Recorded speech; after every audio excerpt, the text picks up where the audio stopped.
नमस्कार। कथक आदि और अंत, समर्पण से एकाकार।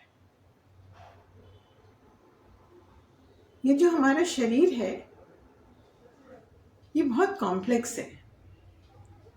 तो इसको हम अलग तरीके से जानते हैं, ये मेरी बॉडी है, ये मेरा माइंड है, ये मेरे इंटरनल ऑर्गन्स हैं, वगैरह वगैरह।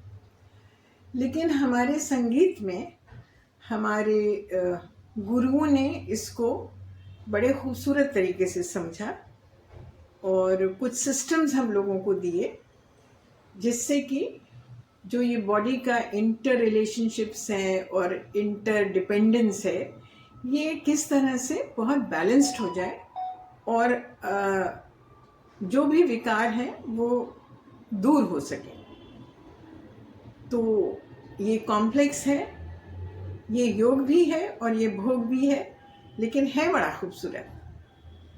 तो आज इसको कैसे, एक रास्ता है संगीत का जिस माध्यम से हम लोग उस समाधि और समाधि से मोक्ष और मुक्ति, मुक्ति और मोक्ष तक पहुंच सकते हैं। तो इसके लिए जो बहुत सी बातें जो थोड़ी बहुत सामने आती हैं, तो अनुभव है, अनुभूति है। तो पहली चीज़ तो ये है कि हम लोगों को जो रियाज कराया जाता है, तो रियाज इसलिए कराया जाता है कि जैसा कि अभी हमने बताया कि एक पर्सपेक्टिव है बॉडी का, जिसका अपना एक माइंड है।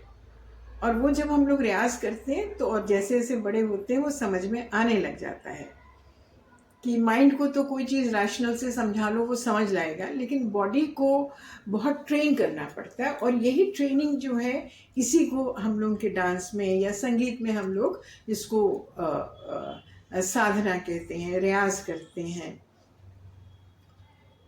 वगैरह वगैरह। तो और इसको जब हम लोगों को कराया जाता है तो बहुत सी कहानियाँ भी बताई जाती हैं और है भी हमारी। अगर आप संगीत की बात करिए तो गुरुओं से बात कीजिए तो कहते हैं कि जैसे घुंघरू बांध के बालू में आप पैर डाल करके, बालू रहती थी उसमें आप करिए ताते थे तब, तो वो रिदम, वो लय होनी चाहिए और उसी स्पीड में करना चाहिए।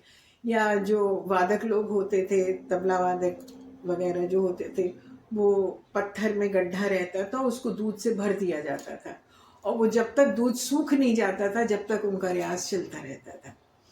तो ये सब तरीके हैं बताने के लिए कि आपको किस तरह से एकाग्र होके उसमें डूब करके आपको उसको एक मन से उसी में रहना है और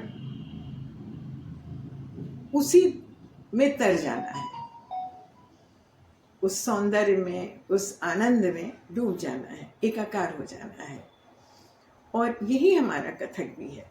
हम लोगों को तत्कार से शुरू कराया जाता है। कहने के लिए ता थे तत् है, लेकिन जैसा आपको पहले भी अपने वीडियो में साझा कर चुकी हूँ, हमारा नृत्य जो है या कोई भी नृत्य एक प्रक्रिया है। हमारे तत्कार में जो आता है, तत् तो ब्रह्म है और ब्रह्म निराकार होता है, लेकिन नृत्य जो है उस निराकार को एक आकार देता है।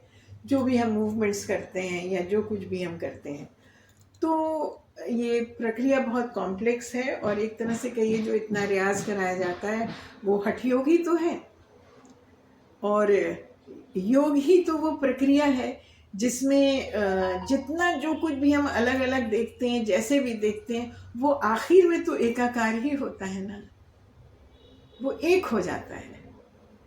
और यही नृत्य हमारी शिक्षा देता है और यही हमारा दर्शन है, यही हमारी संस्कृति है और यही कथक है।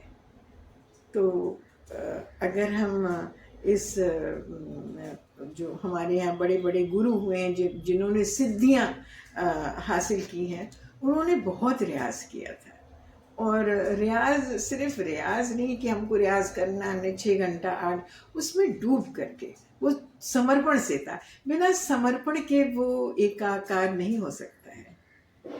आपको अपने को ख़त्म करना होगा उस सिद्धि को पाने के लिए, तभी वो सौंदर्य आएगा और तभी वो खूबसूरती आएगी।